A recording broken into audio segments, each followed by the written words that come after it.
Ready? Start. Sir, as you are aware, under the Constitution, certain rights have been reserved for the scheduled castes and the scheduled tribes as laid down in Article 330 of the Constitution. Now, the principal point in respect of which this right was reserved or recognized was that there ought to be reservation of seats so far as the scheduled castes and the scheduled tribes were concerned in the parliament and in the state legislatures.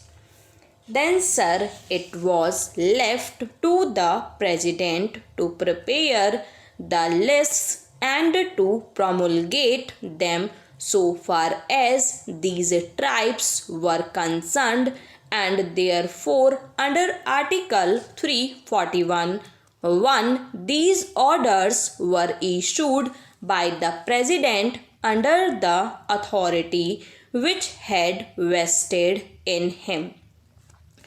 In all, as many as 4 orders were issued in 1950, and according to these orders, effect has been given and seats were reserved at the last general elections and naturally at the subsequent by-elections as well.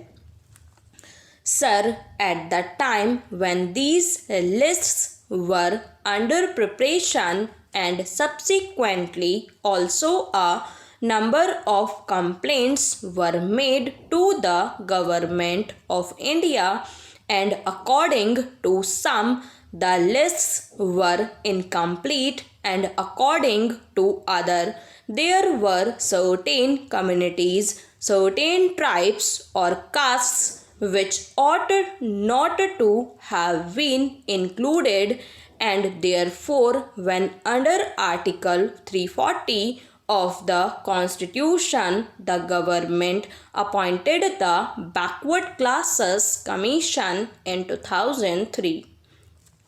They requested the Backward Classes Commission also to consider the question as to whether there ought to be any additions to or reductions from the scheduled castes and scheduled tribes orders as pointed out by me just now.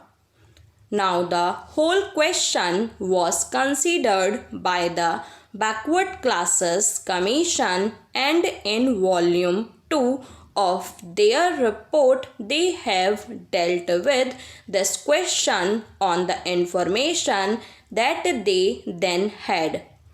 Thereafter, sir, twice the views of the Backward Classes Commission were sent to the state governments. In the first place, were requested them to offer to us their views on reactions.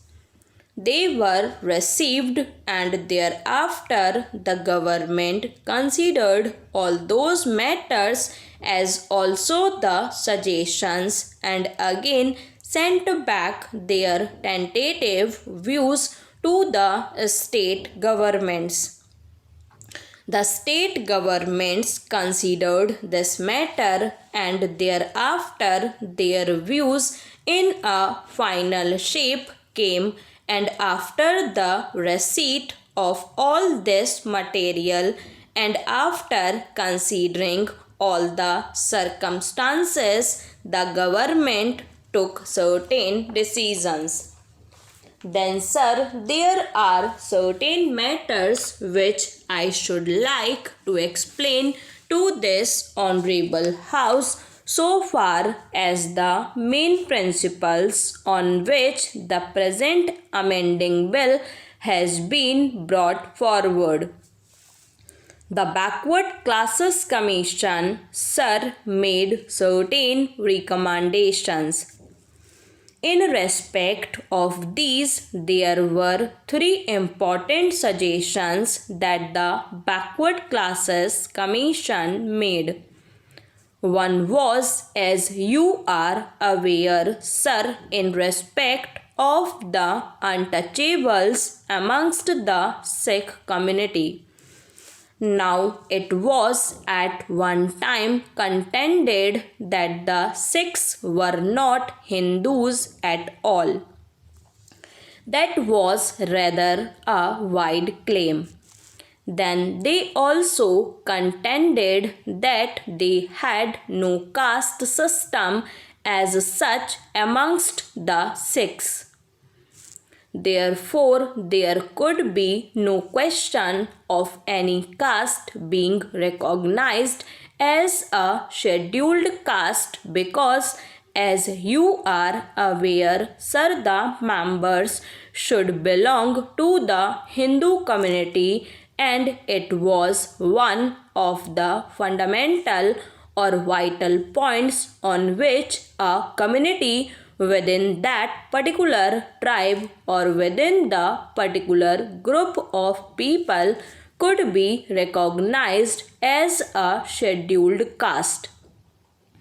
In respect of scheduled tribes, sir, the question of their belonging to a particular religion need not be taken into account, and there are scheduled tribes who have been recognized in these orders who belong either to the Hindu community or to the Christian community, or they follow certain customs and manners which may not come within the established doctrines of either Hinduism or Christianity. Therefore, sir, so far as the scheduled tribes were concerned, the question of their being members of the Hindu community was not taken into account at all. But so far as the scheduled castes are concerned, we have to understand here the historical fact that these were members of the Hindu religion, but on account of certain notions prevailing in ancient India, certain people, our own people, were unfortunately recognized as untouchables, as they are called, and therefore certain very bad practices based on the alleged doctrine of untouchability grew up, and that to a very large extent, as you are aware, sir, polluted the very good atmosphere that ought to have been associated with the Hindu religion. So, for centuries together, this disability remained amongst these people.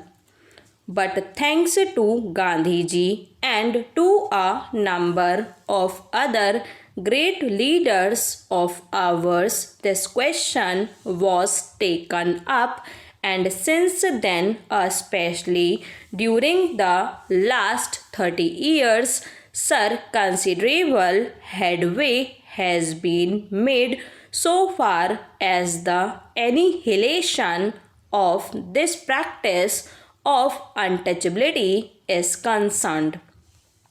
When the Constituent Assembly was considering this question, certain points were placed before that assembly. One of them was that there ought to be a reservation of seats for the scheduled castes.